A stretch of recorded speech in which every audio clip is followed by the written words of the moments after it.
에스겔 20장 10절에서 26절까지의 말씀을 제가 받들어 봉독하겠습니다. 말씀을 봉독할 때에 하나님께서 계시 은혜 주시기를 원합니다. 그러므로 내가 그들을 애굽 땅에서 나와서 광야에 이르게 하고 사람이 준행하면 그로 말미암아 삶을 얻을 내 율례를 주며 내 규례를 알게 하였고, 또 내가 그들을 거룩하게 하는 여호와인 줄 알게 하려고 내 안식일을 주어 그들과 나 사이의 표징을 삼았노라. 그러나 이스라엘 족속이 광야에서 내게 반역하여 사람이 준행하면 그로 말미암아 삶을 얻을 나의 율례를 준행하지 아니하며 나의 규례를 멸시하였고 나의 안식일을 크게 더럽혔으므로 내가 이르기를 내가 내 분노를 광야에서 그들에게 쏟아 멸하리라 하였으나 내가 내 이름을 위하여 달리 행하였었나니 내가 그들을 인도하여 내는 것을 본 나라들 앞에서 내 이름을 더럽히지 아니하려 하였음이로라. 또 내가 내 손을 들어 광야에서 그들에게 맹세하기를 내가 그들에게 허락한 땅 곧 젖과 꿀이 흐르는 땅이요 모든 땅 중에 아름다운 곳으로 그들을 인도하여 드리지 아니하리라 한 것은 그들이 마음으로 우상을 따라 나의 규례를 업신여기며 나의 율례를 행하지 아니하며 나의 안식일을 더럽혔음이라. 그러나 내가 그들을 아껴서 광야에서 멸하여 아주 없이 하지 아니하였었노라. 내가 광야에서 그들의 자손에게 이르기를 너희 조상들의 율례를 따르지 말며 그 규례를 지키지 말며 그 우상들로 말미암아 스스로 더럽히지 말라. 나는 여호와 너희의 하나님이라. 너희는 나의 율례를 따르며 나의 규례를 지켜 행하고 또 나의 안식일을 거룩하게 할지어다. 이것이 나와 너희 사이의 표징이 되어 내가 여호와 너희 하나님인 줄을 너희가 알게 하리라 하였노라. 그러나 그들의 자손이 내게 반역하여 사람이 지켜 행하면 그로 말미암아 삶을 얻을 나의 율례를 따르지 아니하며 나의 규례를 지켜 행하지 아니하였고 나의 안식일을 더럽힌지라. 이에 내가 이르기를 내가 광야에서 그들에게 내 분노를 쏟으며 그들에게 내 진노를 이루리라 하였으나 내가 내 이름을 위하여 내 손을 막아 달리 하였나니 내가 그들을 인도하여 내는 것을 본 여러 나라 앞에서 내 이름을 더럽히지 아니하려 하였음이로라. 또 내가 내 손을 들어 광야에서 그들에게 맹세하기를 내가 그들을 이방인 중에 흩으며 여러 민족 가운데 해치리라 하였나니 이는 그들이 나의 규례를 행하지 아니하며 나의 율례를 멸시하며 내 안식일을 더럽히고 눈으로 그들의 조상들의 우상들을 사모함이며 또 내가 그들에게 선하지 못한 율례와 능히 지키지 못할 규례를 주었고 그들이 장자를 다 화제로 드리는 그 예물로 내가 그들을 더럽혔음은 그들을 멸망하게 하여 나를 여호와인 줄 알게 하려 하였음이라. 이 말씀은 살아계신 하나님의 말씀입니다. 하나님께 감사드립니다. 아멘. 오늘 본문 10절에서 26절은 광야에서 선민의 거듭된 패역과 그에 대비되는 하나님의 자비를 상기하는 말씀입니다. 10절에서 17절에서의 출애굽 1세대의 패역과 당신의 이름을 위한 여호와의 인내에 대하여 말씀하였고, 또한 18절에서 22절까지는 출애굽 2세대의 패역과 하나님의 이름을 위한 여호와의 인내에 대하여 말하였습니다. 그리고 마지막 23절에서 26절까지는 이미 광야 시대에 세워졌으나 거듭 유보된 여호와의 선민 징벌의 작정에 대하여 말씀하고 있습니다. 이러한 내용은 하나님께서 이스라엘에 대하여 얼마나 오래 참으셨는지에 대해서 말씀해 주고 있지요. 하나님께서는 이스라엘의 거듭된 패역에도 불구하고 하나님의 이름, 당신의 이름을 위하여 이스라엘에 대하여 오래 참으셨고 그들에 대한 심판을 작정하셨을지라도 그것을 거듭해서 유보하였습니다. 결국 이러한 사실은 이스라엘에 대한 하나님의 심판이 정당하다는 것을 보여주고 있지요. 이스라엘은 이러한 하나님의 심판 앞에서 아무런 이의도 제기할 수 없었습니다. 오늘 말씀을 통해 하나님께서 우리에게 주시는 메시지는 무엇일까요? 첫째, 믿음은 말씀을 듣고 순종함으로 성장하는 것입니다. 우리가 광야에서의 이스라엘 백성들의 삶을 한마디로 정리한다면 패역과 불신의 삶이라고 할 수 있습니다. 그들은 광야에서 하나님과 모세를 배반하기를 반복하였고 또한 하나님의 말씀에 불순종하기를 반복하였습니다. 이는 하나님께 대한 불신에서 비롯된 것이죠. 그런데 우리는 이처럼 이스라엘 백성들이 하나님을 불신한 것에 대하여 쉽게 이해하기가 어렵습니다. 왜냐하면 그들은 그 누구도 경험하지 못한 놀라운 하나님의 능력을 경험하였기 때문이죠. 그들은 우선 애굽에서 10가지 재앙과 또한 홍해 도화 사건을 통해 하나님의 능력을 보았습니다.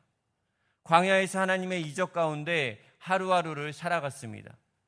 그런데도 이스라엘 백성들은 하나님을 불신한 것이죠. 여러분은 이를 어떻게 이해할 수 있겠습니까? 아마 하나님께서 이스라엘 백성들에게 베푸신 이적 중 하나만 우리에게 베푸셔도 어떠한 상황에서도 흔들리지 않는 굳건한 믿음을 가질 것이라고 말할 수도 있을 것입니다. 하지만 여러분, 우리도 이스라엘 백성들과 다르지 않습니다. 물론 이것을 체험할 당시에는 믿는 것처럼 행동할 것이죠.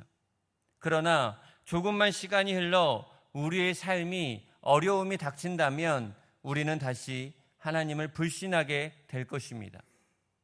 그렇다면 과거 실패한 이스라엘의 문제는 무엇이며 우리가 그들과 다른 삶, 하나님을 배반하지 않고 믿음의 삶을 사는 길은 어디에 있을까요? 그것은 다름 아닌 하나님의 말씀을 향한 절대적인 믿음, 그 말씀을 듣고 절대 순종하는 것에 있습니다. 우리 중 누구도 말씀을 통해 하나님을 믿지 못하면 아무리 놀라운 기적을 체험해도 바른 믿음에 이를 수 없는 것이죠. 이는 예수님 당시의 사람들을 통해서도 확인할 수 있어요. 예수님은 세상에 계실 때에 자신을 메시아로 계시하시며 증거를 수없이 말씀하셨습니다. 오병이어의 기적, 병든 자를 치유하신 기적, 심지어 죽은 자를 살리기까지 하셨습니다. 하지만 사람들의 대부분은 예수님을 메시아로 믿지 않았습니다. 그들은 예수님이 이적을 행할 때에는 예수님을 따르는 척하였지만 나중에 돌변하여 예수님을 십자가에 못 박아 죽이라고 고함을 질렀습니다. 그들이 이처럼 납득할 수 없는 행동을 한 것은 바로 예수님을 통해 언급하신 하나님의 말씀을 온전히 신뢰하지 못하였기 때문입니다. 여러분, 믿음은 특별한 기적, 놀라운 능력의 체험을 통해서 생겨나는 것이 아닙니다. 믿음은 바라는 것들의 실상이요, 보지 못하는 것들의 증거이지요. 따라서 믿음은 무엇을 보거나 놀라운 능력을 체험한다고 해서 생겨나는 것이 아닙니다. 놀라운 이적이 믿음을 만드는 것이 아니라 믿음이 하나님의 이적을 경험하게 하는 것입니다. 그러므로 저와 여러분은 살아계신 하나님을 더욱 신뢰하기 위하여 말씀을 듣기를 힘써야 할 것입니다. 부지런히 말씀을 듣고 그 말씀에 순종해야 합니다. 그렇게 될 때 저와 여러분은 흔들림 없는 반석과 같은 믿음의 터 위에 굳건하게 서게 될 것입니다. 둘째, 하나님의 인내를 죄의 기회로 삼아서는 안 됩니다. 23절을 보면 하나님께서 내가 내 손을 들어 광야에서 그들에게 맹세하기를 내가 그들을 이방인 중에 흩으며 여러 민족 가운데 해치리라 라고 말씀하지요. 하나님께서 모세를 통하여 이스라엘 백성들에게 율법을 주실 때 그들이 가나안 땅에 들어가서 하나님의 율법에 순종하지 아니하며 우상을 숭배할 경우 그들을 열방 중에 흩고 그 땅을 황무케 할 것이라고 일찍이 경고하셨습니다. 그런데 본문에 의하면 하나님께서는 이미 광야에서 출애굽 2세대의 이스라엘 백성들을 향하여 그들을 이방 중에 흩고 흩으실 것을 말씀하는 것으로 나옵니다. 24절은 그 이유를 이는 그들이 나의 규례를 행하지 아니하며 나의 율례를 멸시하며 내 안식일을 더럽히고 눈으로 그들의 조상들의 우상을 사모함이라고 말씀합니다. 우리는 본문의 하나님의 선언이 언제 있었는지 구체적으로 알 수는 없습니다. 그러나 이스라엘 백성들이 가나안 땅에 입성하기 전에 있었던 것은 확실합니다. 즉 이스라엘 백성들은 하나님의 약속의 땅에 들어가기 전부터 이방 땅에 흩어질 운명이었던 것이죠. 그런데 하나님께서는 이스라엘의 백성들에 대하여 어떻게 하셨죠? 하나님께서는 하나님의 말씀과는 달리 이스라엘 백성들을 이방 땅에 흩지 않으셨습니다. 하나님께서는 도리어 이스라엘 백성들로 하여금 가나안 땅을 기업으로 차지하게 하게 해주셨습니다. 그러면 하나님께서는 행하지도 않을 말씀을 하신 것일까요? 그렇지 않습니다. 이는 하나님께서 그들에 대하여 오히려 오래 참으시고 자비를 베푸신 것이죠. 하나님께서는 이방 땅에 흩어져야 할 이스라엘 백성들에 대하여 오래 참으사 그들을 가나안 땅으로 인도하셨습니다. 그들로 하여금 그 땅에서 하나님의 율법에 순종하는 삶을 살 수 있는 기회를 주신 것이죠. 하나님께서 시건을 하지 않았다는 것은 가나안 땅에서도 하나님의 율법에 불순종하며 회개치 않을 때 그들에게 선언하셨습니다. 비로소 800년 후에 아수르와 바벨론이라는 이방 땅에 흩으신 사실로 확인할 수 있지요. 그러니 하나님께서 죄인들에 대하여 얼마나 오래 참으신 것입니까? 그러나 하나님께서도 무작정 참지만은 않으신다는 것을 알 수 있어요. 하나님의 인내에도 끝이 있는 것이죠. 특별히 하나님께서는 악인들이 당신의 오래 참음에도 불구하고 당신의 자비와 인내를 멸시하며 끝내 죄에서 돌이키지 않으면 그들을 심판하여 멸망에 이르게 하신 것입니다. 따라서 악인이 망하는 것은 절대 하나님의 인내와 자비가 부족해서가 아니라 전적으로 그 자신의 강팍함 때문입니다. 그러므로 우리는 절대 하나님의 오래 참으심과 자비를 멸시하여 지속적인 범죄를 행해서는 안 될 것입니다. 우리는 죄를 짓지 않고 사는 것은 불가능하지만 회개함으로 풍성한 그리스도의 은혜 안에 기할 수 있습니다. 하나님의 인내를 기회 삼아 저와 여러분이 구원의 축복을 누리시기를 바랍니다. 셋째, 우리가 섬기고 예배할 유일한 대상은 오직 하나님 한 분입니다. 28절을 보면 이스라엘 백성들이 높은 산과 무성한 나무 아래서 제사를 드릴 때에 분노하게 하는 제물을 올렸다라고 하였습니다. 이러한 본문은 하나님만을 섬겨야 할 이스라엘이 하나님 외에 다른 것들을 섬겼음을 나타내 주는 것이죠. 하나님께서는 이스라엘 백성에게 당신 외에 누구도 섬겨서는 안 된다라고 말씀하셨어요. 이에 더하여 하나님 외에 다른 모든 것을 섬기는 것은 허무한 것, 악한 것이라고 하나님을 자초하는 일이라고 말씀하셨어요. 그런데 지금 이스라엘은 우상 숭배의 풍습을 쫓아 허무한 것을 숭배한 것이죠. 그렇다면 여러분, 이스라엘이 왜 이렇게 하나님께서 금하신 일, 곧 분노하게 하는 재물을 가증한 우상에게 바친 것일까요? 그것은 그들이 가나안 땅에 본래 살던 이들의 풍습을 본받고 동화되었기 때문입니다. 아울러 그들은 하나님만을 섬기라는 준엄한 명령을 망각하고 이방 사람들이 섬기는 우상 숭배의 범죄를 범하였습니다. 그들은 눈에 보이지 않는 하나님보다 눈에 보이는 우상을 볼 때에 마음의 미혹을 받게 되었고 그 유혹에 이끌림을 받아 우상 숭배라는 죄악을 범했던 것이죠. 한마디로 정리하면 그들이 이처럼 우상을 숭배한 것은 하나님을 유일한 예배의 대상, 섬김의 대상으로 생각하지 않았기 때문이죠. 이러한 본문 말씀이 우리에게 교훈하는 바는 무엇입니까? 그것은 하나님의 백성은 하나님만을 섬기며 하나님 외에 다른 어떤 것도 숭배의 대상으로 삼아서는 안 된다라는 것입니다. 우리도 하나님을 섬긴다고 하지만 실상 우리 중에는 마음속에 하나님 외에 다른 것을 숭배의 대상으로 삼고 살아가고 있을지도 모릅니다. 하나님보다 자신이 손에 쥔 물질을 더 신뢰하거나 자신이 가지고 있는 건강을 더 신뢰하는 이들도 있을 거예요.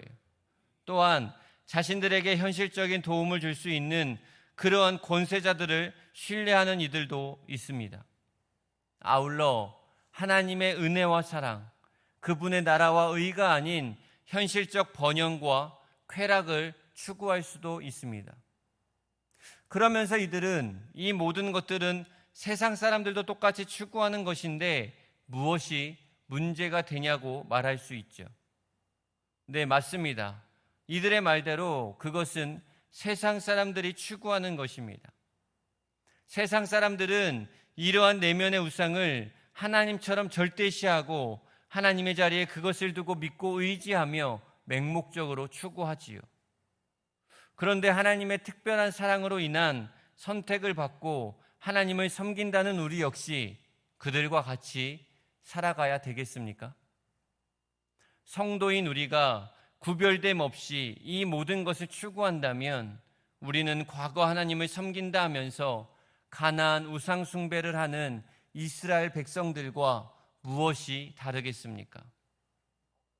오늘 말씀을 통해서 우리는 우리의 삶의 자리를 정확히 점검해야 합니다.